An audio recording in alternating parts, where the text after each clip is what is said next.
You'll never stop me now, hero, not without murder and severe alcoholism and a dark, gravelly voice. That's where you're wrong, bucko, because I'm the Antihero. No! And this video has been kindly sponsored by the writing and world building software Campfire, who I am always happy to work with because they have been such a big supporter of me personally and professionally. Check out my links down the description below. Welcome, you bunch of nerds, to 2023. Who, I ask, is the best anti-hero? What do you think, Momo?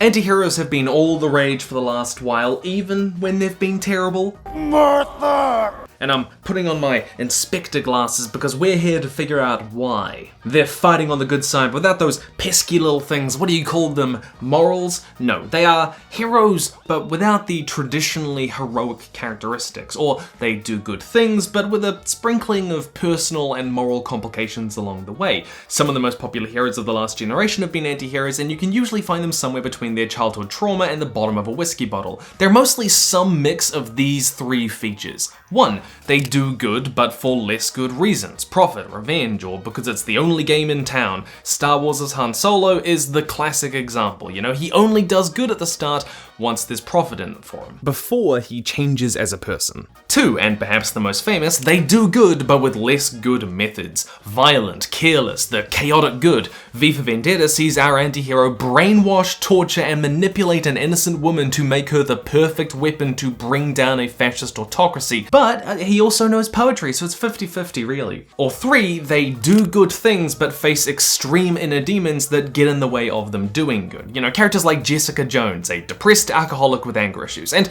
this last one is really where the anti-hero blends with traditional heroes, because all heroes have struggles, right? But you kind of know this type of anti-hero when you see them. And you gotta remember that these are just terms, they're labels we came up with. No character's gonna fit perfectly into any of these little boxes. It's gonna blend with fallen heroes and redemption arcs and traditional heroes. But whichever combination of these traits your anti-hero might be, the common theme seems to be that something is getting in the way of them doing good in a way that more traditional heroes don't typically face. And that is why the most compelling anti-hero stories tend to use these flaws to part 1, complicate the plot. Lisbeth Salander in Stieg Larsson's The Girl with the Dragon Tattoo is one of my favorite anti-heroes in every sense of the word. A tortured soul, an outcast visually and psychologically, she's a vigilante hacker whose personal problems make her reckless, she endangers herself, she's willing to do anything to take out her opponents, she drinks too much and refuses to accept help because it makes her feel weak and dependent. She wants to free herself and take down the system that has so badly wronged her. But all of these personal problems really get in the way of her doing that. She alienates her friends and allies, she nearly gets herself killed in numerous ways that she did not need to, and she makes the issues she's already facing worse by not facing up to them in healthy ways. Lisbeth's anti-hero characteristics complicate the plot, they raise the tension, they give her personal consequences for her struggles and decisions. Her jerkish tendencies and problems aren't just character flavor to make her seem edgy or gritty or, God forbid, cool. Alternatively though, anti-heroes can be part of a group, and their personal struggles can create interpersonal issues that get in the way of them integrating into the group. Like, Elizabeth Salander type might let the group down because they weren't there for a fight, because they were 16 hours high on meth. A Han Solo type might not help because there's just not enough money or glory or fame in it for them. Or maybe their violence causes backlash, it creates even more consequences than solving the problem they were going for in the first place was. Jet from Avatar is exactly this type of anti-hero. He wants to throw the Fire Nation out of his home, but he goes about that by killing innocent people in a Fire Nation village, and ultimately this brings him into conflict with Katara and Aang. You know, though Jet actually has a team of anti-heroes who all agree with him. Fundamentally, there's kind of this push-pull, right, where their anti-hero characteristics help them solve the tension in one way, but usually increases the tension in another. And that push-pull really matters, because if anti-heroes are defined by their moral greyness or their flaws, then what do those mean narratively? You've kind of got to explore that. Otherwise they can come across as these Mary Sue type characters whose flaws never really come back to bite them and just do things more efficiently than everyone else, and they're so cool and edgy and awesome. And you don't want that. But if you are designing an antihero to be part of a group, usually they're the Lancer type character who stands in contrast and opposition to the more traditional hero. It doesn't have to be this case, but it often is. More importantly, consider which anti-heroic features would create the most interesting dynamics with the rest of the group. Like, Tony Stark is the archetypical Lancer anti-hero. He's self-absorbed, he's arrogant, he's willing to do whatever it takes, and he's prone to a god complex. And these features deliberately contrast and work against the humble, grounded Captain America, who does not believe that the ends ever justify the means. And this conflict plays out across the Civil War and Age of Ultron films. If Tony Stark's only anti-hero characteristics were his struggle with self-loathing or addiction, then he wouldn't nearly as strongly contrast with Captain America here, wouldn't create that same sort of tension. Alternatively, the emotional core of the group, the kind of heart character, will often have characteristics that complement and soften the anti-hero, you know? Katara is motherly, and Zuko misses his mum. Did I just suggest that Zuko has mummy issues? I mean, it's not wrong, but it's weird to say out loud. So you're not just designing an anti-hero in isolation, you're designing them as part of this web of characters. And that's true of all characters, but I think it's particularly true of anti-heroes. Now, funnily enough, and my fiancé is literally watching The Vampire Diaries in the other room right now, this type of anti-hero is also the textbook archetype for, like, the bad boy romance story. Now this may surprise you, but I have not read many of these. Not that I would ever admit it, but it's basically Twilight, right? Like it's the Vampire Diaries. The tortured anti-hero personal struggles that drive the girl away and destroy their relationship from time to time. They're not necessarily motivated by doing good, but by love and lust, and they'll burn the whole world down just for her. It's kind of the anti-hero archetype. But let's put this into an actual story, right? So let's say that Graham the Wizard who likes cats has extreme anger issues and only helps people in exchange for cat food. Every time someone comes after his cat, he doesn't just drive them off, but he beats them to death mercilessly while they cry out for mercy, to which he says, "I know not mercy's name, only justice." Except this inability to control his anger makes him take up drinking, and the cat doesn't like this, so the cat leaves. Even though all he wanted to do was to protect her, Graham's issues here create personal and interpersonal problems that make it even more difficult for him to do the good that he actually wants to do, even if violence does protect the cat. But sometimes it can be even more important to show, part 2, the anti-hero outside the plot.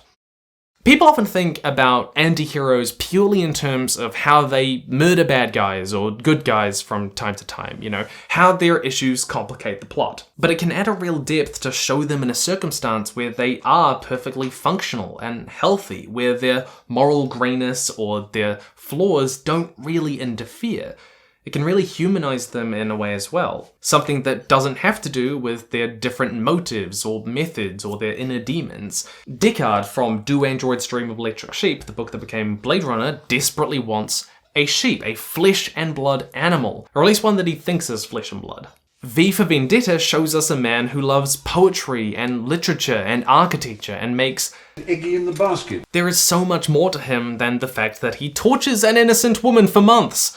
Maybe they love collecting and pressing plants, or they keep a beehive in their backyard, or they're extremely good poker players, but responsible with their gambling, or they can sing really well and were once in a circus troupe. If the only engagement we have with an antihero is with that tortured side, with their antihero characteristics, they can seem a little bit one-dimensional, a lot of the time a little bit flat. And a part, of course, of making any sort of dynamic character is, part 3, antihero positive arcs.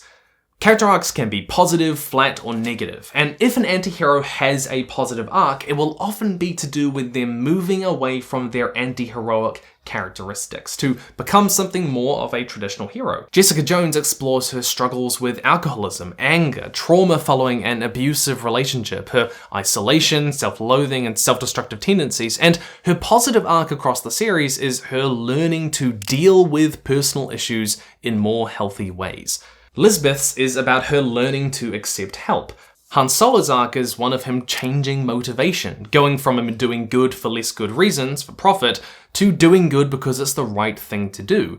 Jet is an example of that second type of antihero, whose arc is changing methods instead, learning more moral ways of doing things, less violent, less careless, so he's no longer murdering innocent people, which is a great start. And in all of these examples, in Star Wars, in The Girl with the Dragon Tattoo, in Jessica Jones, the antihero learning these things is deeply connected to their ability to resolve the tension in the story. And that can make the ending more satisfying, more resonant, feel more interconnected, and it can raise the stakes of both these parts of the story, though it is not always done well. Martha! But let's think about what all this means narratively, because if the antihero story is about them changing methods, then they need opportunities in the story to reckon with the consequences of their methods at the start, you know? If they're changing motivation, then consider obstacles in the story that challenge their values, right? That let them see something in a new light that they did not see before, sparking change. Like, these have to come from somewhere. And it's because of all this that their arcs are often going to cross over with, like, redemption arcs. But I want to posit that this is not the only way of doing things. That there is another type of compelling anti-hero story that doesn't require you to undermine their anti-hero characteristics. Because the downside of this kind of positive arc is it feels a little bit black and white, doesn't it? You know, that there's this moral judgment on them, and the only way for them to get better is for them to become more of a hero. When that's not necessarily the case, and your story might not fit with that kind of moralism. And that's why I want to talk about The Last of Us. Alright, so The Last of Us is fantastic for this in the character of Joel. He starts out as an abrasive, cold man with anger issues. He doesn't trust well, he's done a lot of bad stuff in the past, and he's willing to do bad stuff more, but his positive arc isn't about him becoming less violent or changing his methods. It's actually about him learning to love again, about learning to accept family back into his life in the form of Ellie, a surrogate child to him after losing his daughter. It is, in a way, him beginning to deal with his personal issues, like we talked about before. No longer being so cold and closed off, you could say, sure. But at the end of the game, his love for Ellie motivates him to do some truly terrible, arguably morally bad things. It is a positive arc, but it does not make him a hero, and it arguably makes him even more of a villain because of what these changes motivate him to do. So, don't think that you need to do away with their violent tendencies or manipulative tactics. You know, they may be perfectly fine with how they see the world, and this is just what they think is okay to do. They may not be conflicted about those methods or motivations really at all, and you can improve them in other small areas. You know, people aren't heroes or villains or anti-heroes, you know, they're complicated human beings who don't fit into these little boxes we draw, right? And it's more important to tell a human story than an anti-hero one. Tell a story about people, not tropes. Part 4, Anti-hero flat arcs. Anti-heroes will often have flat arcs where they do not change that much at all, and instead, their function in the narrative is more about complicating the arcs of others. V from V for Vendetta doesn't really have a strong arc, not compared to Evie. He stays as morally ambiguous as he was throughout the film pretty much, and in fact, his willingness to brutalize and torture an innocent woman for months on end is fundamental to him beating the fascist autocracy. He does not regret it, he does not change his motivation or his methods. He does change his mind a couple of times, but the story is fundamentally about how V transforms Evie from a civilian into a revolutionary. In this way, anti-heroes can represent what other characters might become, or the path the hero could take. They often push other characters towards chaotic good or true neutral actions, or they challenge the motivations of other characters. You know, you're just not willing to do what it takes to get the job done, or you're not going far enough. Then it becomes more about the other character, right? How they're thinking and relating to the anti-hero, the struggles they face with the anti-hero's way of doing things that might be more fun or easier, and resisting that temptation to take the same path. Sicario is a fantastic film where the main character is constantly pushed by a troop of anti-heroes to accept that torture, murder, and law-breaking are fundamental to defeating the horrific cartels. And she grapples with whether she should really fall in line with that, till she says, basically no. V for Vendetta is interesting because the character of Evie actually decides, yes, I am gonna be like V, I am gonna take up these methods and motivations. But it's not portrayed as a bad thing, because sometimes these stories are more morally complicated than that. Character arcs can usually be pinned down to something like what the character wants, what they actually need, and the lie they believe about themselves or the world. In the case of Sicario, the anti-heroes kinda represent what she thinks she wants till she sees what she really needs. In the case of V represents sorta what Evie needs instead of what Evie wants. She thinks she wants a stable, safe, normal, ordinary life, but what she really needs is purpose and change and a moral world. In Margaret Atwood's The Testaments, Aunt Lydia, an anti-hero in her own right, represents the lie that another character believes. She thinks that Gilead is a great place to live, a moral place, and Aunt Lydia exposes the truth. It's a dystopia. With each of these flat arc anti-heroes in these stories, the characteristics, the methods and motivations that they have seem to embody, you know, the lie or want or need of some of the characters surrounding them. So when designing your flat arc anti-hero, think about how they fit into those things for the surrounding characters. Part 5, Anti-hero negative arcs. I don't like younglings. Think Anakin and Walter White, where those anti-heroic aspects get the better of them in these tragic stories and even turn them into full-blown villains. Anakin actually demonstrates heroism as well as you possibly could. You could even call him a traditional hero, but see, there's a bit of a bait and switch because he's actually so fixated on protecting his loved ones, that's his motivation, that it drives him to do terrible things, just as much as it drives him to do good things. He does good, but he's not doing it because it's right, he's doing it for glory, for love, till those motivations get so mixed up that soon enough, he's committing war crimes. What makes a tragedy like Hamlet or Macbeth so compelling is that oftentimes they will be pursuing something totally sympathetic and understandable, but they get it at the cost of everything else, including their morals. And 2, each individual step towards that tragedy is usually understandable, even if the full arc of it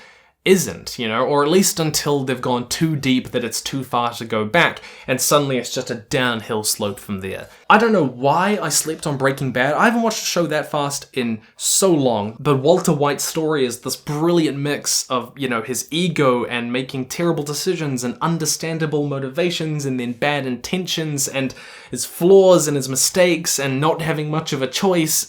Just all works so well. In negative arcs, anti-heroes will often start out conflicted about what they're doing, but end up clinging to what they think they want instead of what they truly need, you know?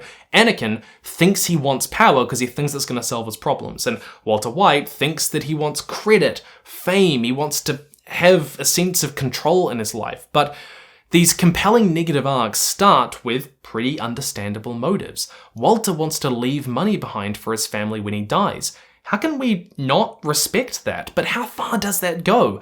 But that motivation does tend to get warped over time, you know? Walter says, he insists that he's doing it for his family. But we can see, over time, with each passing episode, that he's really doing it for himself. For power, for money, for glory. Part of what makes Anakin's anti-hero story so heartbreaking is that it's done parallel with this deteriorating relationship with Obi-Wan, kind of like Walter and Hank. I tend to find that literary symmetry can be a fantastic tool to demonstrate the change and decline in an anti-hero, to really hurt your reader, The Last of Us Part 2 hurts so damn much because we see Ellie lose the last aspects of her better nature and humanity as she's corrupted and gives into her inner demons. But that's really made effective because of how we see her on the farm with Dina. We see that she can be happy, we see that she can be whole, and then at the end of the game, when she's alone, when she arrives and there's just nothing and she has lost even that part, when that relationship has been destroyed, that's the emotional hit. That symmetry that demonstrates where this arc has taken her. Even if it started out with understandable motivations that she wants to take revenge for basically her father figure. You know, this sort of symmetry can really work because it can be a sharp juxtaposition where we didn't really necessarily see it before, because really good negative arcs, you almost don't really notice that they're slipping, you know? It's so gradual, it's so understandable, it's so, of course it happened this way. Part 6, Loveable Antiheroes. Maybe you don't care if they're likable. Characters don't have to be likable, they just have to be interesting. Fun to read, fun to watch, but maybe you don't want your jerk anti-hero to just be a jerk. 1, help us understand why they are the way they are. Like, very simple, right? In The Last of Us, Joel, in a moment of anger, tells Ellie, this poor girl who has grown up to adore him and never really known any family herself, he says, "You're not my daughter. And I sure as hell ain't your dad." We hate him for doing that. It's painful to watch. It's cruel even. But we've also seen how Joel's daughter was killed and that he has never really gotten over that. It broke him. He's always blamed himself and he's unwilling to see that he could ever find a new family, any new happiness. This recontextualizes his behavior as an expression of his pain that we can sympathize with, that humanizes him, that even foreshadows his arc to come. Of course, sometimes them being a jerk is just a flaw they need to work on. There's no traumatic backstory to it, and that's totally fine. It can be really important for the character dynamics and the tension in the story. And maybe there's no childhood trauma for why they act the way they do. They just have a different moral calculus. Fullmetal Alchemist Roy Mustang is kind of that. Mission, and he carved a transmutation circle into his hand. And in that case, it's really important to, 2, give them moments of vulnerability or kindness. Kind of like giving them characteristics outside of them just being an anti-hero. One of my favorite series as a kid was Artemis Fowl, alright? It's about a teenage evil genius anti-hero, right? And he's selfish, he's rude, he's obnoxious. I mean, the first book opens up with him pretty much torturing a fairy and blackmailing them to give them their holy book, or they'll let them die. But we also see that that attitude does not apply to everyone. He is very respectful of his butler and he loves his mother. I wish they made a movie of it. I just wish they made a movie. It'd be so good. Roy Mustang is good to his companion, Hawkeye. Lisbeth Salander is regularly rude to her friends and allies, but we also see how she can be cooperative and respectful of those who, in turn, are kind and respectful of her space as well. Particularly a doctor in the 3rd book who doesn't pry about her personal life and just helps her get better. These are good scenes because they really contrast with the personal and interpersonal issues that we usually explore, and it kind of avoids what I'm gonna call gritty fatigue, where you just get frustrated because these anti-hero characters won't stop being edgy. Daredevil scenes where he talks with the priest are kind of similar in a way. They show that these people have other positive characteristics, or moral rules, even if rarely. Perhaps they don't kill kids, or they don't steal from a terminally ill person like they were going to. It can be as small as them petting an animal. Some stories will pair the anti-hero with a foil character who is kinder, perhaps their conscience, maybe the main hero, and yep, also just like the bad boy romances where the woman usually plays that role, and these characters usually show that they do have a more positive side and can foreshadow a positive arc. Like in Logan, we know that Wolverine is going to take care of little Daphne Keane, little Wolverine, because we see that he has a gentler side with Professor X. He's taking care of this old man. He's still got a lot of empathy in him. 3, make them better than the villain. Like V, he tortures and brutalizes an innocent woman, but he's He's doing it for a good reason. He's doing it to bring down the fascist autocracy. And the fascists, they're torturing a bunch of people and they're not even doing it for a good reason, you know? And the Punisher, he guns down people by the dozens, but it's always worse people than him, isn't it? So it's fine, no moral quandaries there, but this does lead us to a narrative question that I've been thinking about a lot. Does the anti-hero need to act the way they do to stop him? Do you hint that maybe they don't need to? Maybe they go too far? In V for Vendetta, the story pretty unequivocally says, yes, you do need to do this sort of thing. Punisher? Maybe not. Maybe there's some room that he's going too far. The answer to that question is going to change the moral relationship your reader has with your story and with the anti-hero character. It changes the morals of your story world. When you look at characters who don't go far enough, what about them? What about their tactics? What does it say about them and the themes when they're not effective, or if they are effective, you know? This is an interesting space for character change and character flaws. Part 7. There's no such thing as an anti-hero. So Red over at OSP brought up anti-heroes a few years ago and made a pretty interesting point. You know, what defines an unheroic or heroic characteristic? Like, smoking used to be normal, every character did it, but now a character smoking is a subtle symbol of them going off the rails and more associated with anti-heroes. What exactly defines a hero is going to change over time and from culture to culture. Should they be an obedient soldier or a lone wolf who does what they think is right?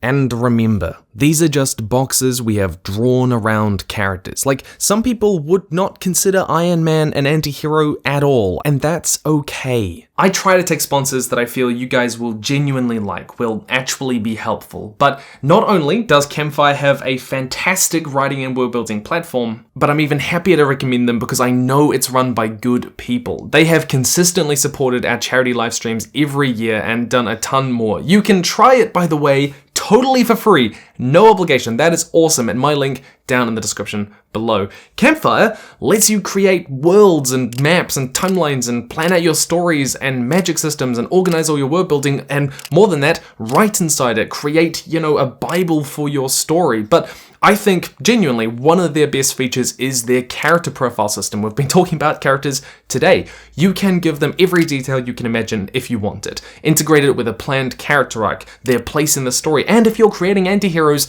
it's perfect. Don't know where to start with creating characters? Bam, Campfire knows. Need to write out your enemies to lovers Zutara fanfic? Bam, Campfire knows how to do that too. But the feature I appreciate most about Campfire, and I mean this really, is its payment system. Yeah, like, this might shock you, but my stories actually don't tend to have magic systems. But I do need a way to remember all the details I've given to my characters. I'm terrible at that. So I would only pay for the features I want and need.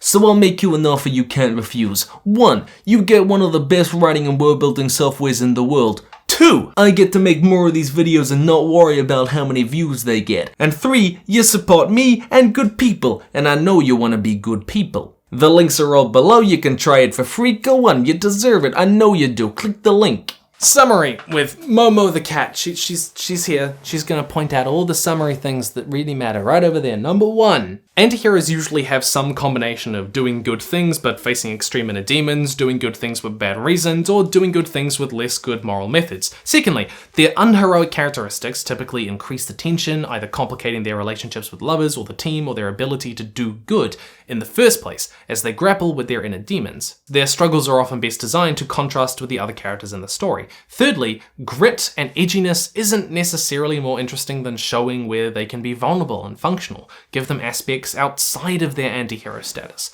Fourthly, their character arcs often involve confronting or progressing towards more heroic characteristics, changing motivation or changing methods, and this often crosses over with redemption arcs. Fifthly, sometimes their arc is totally disconnected from unheroic elements, or maybe they have no arc at all, and instead their unheroic qualities complicate the arcs of others. They may also have negative arcs, driving the tension as they devolve into villainy. Literary symmetry can be a valuable tool here.